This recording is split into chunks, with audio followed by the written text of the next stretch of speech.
Okey, so bagi kakak-kakak mana yang takut MAA ni scam ke, emas MAA ni tak tulen ke, kita masuk kat Arhanu, kita tengok 5 gram ni pure ke tak pure. Sebab Arhanu dia takkan terima emas kalau tak tulen. So lepas ni dah tak ada lagi keraguan kakak-kakak semua, emas MAA ni tulen ke tak, MAA ni scam ke tidak.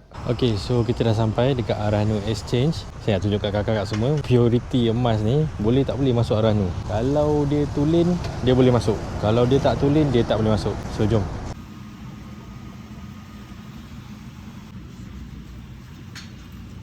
Okay, so saya dah tunjuk tadi, kita dah masuk Arhanu, dah dapat cash pun. So next saya nak tunjuk dekat kakak-kakak semua, kakak abang semua, branch yang ada dekat Cyberjaya. So nak tengok MAA ni trusted ke, tak trusted ke, scammer ke. Sebab ramai yang macam takut nak jadi dealer sebab takut kena scam. Sebelum ni pernah kena scam.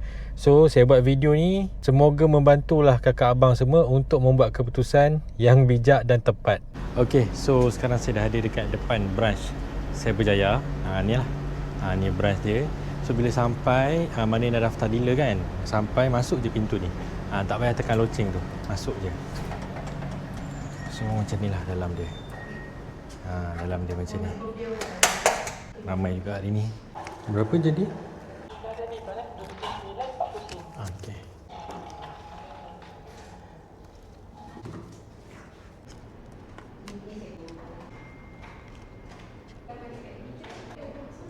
Okay, so dalam video kali ni saya dah tunjuk dekat kakak abang semua, emas MAA ni emas yang tulen, boleh masuk Arhanu, tak ada masalah, tak ada isu. And then saya dah bawa juga kakak abang masuk ke branch Cyberjaya. Saya dah tunjuk apa yang ada kat branch Cyberjaya tu dan macam mana suasana dia kat sana waktu kita sebagai dealer ni berurusan di branch. Kalau kakak abang serius nak menabung emas dengan harga yang paling berbaloi, DM saya sekarang, daftar sebagai dealer MAA. Saya guide kakak abang macam mana cara nak beli emas direct daripada kilang, tanpa orang tengah, tanpa minimum order, tanpa ada paksa beli setiap bulan, tanpa ada kena renew keahlian setiap tahun. Kita simpan emas bukan ikut trend tapi ikut strategi bangsawan emas. Saya Akif Zafran, bantu anda jadi bangsawan dengan ilmu.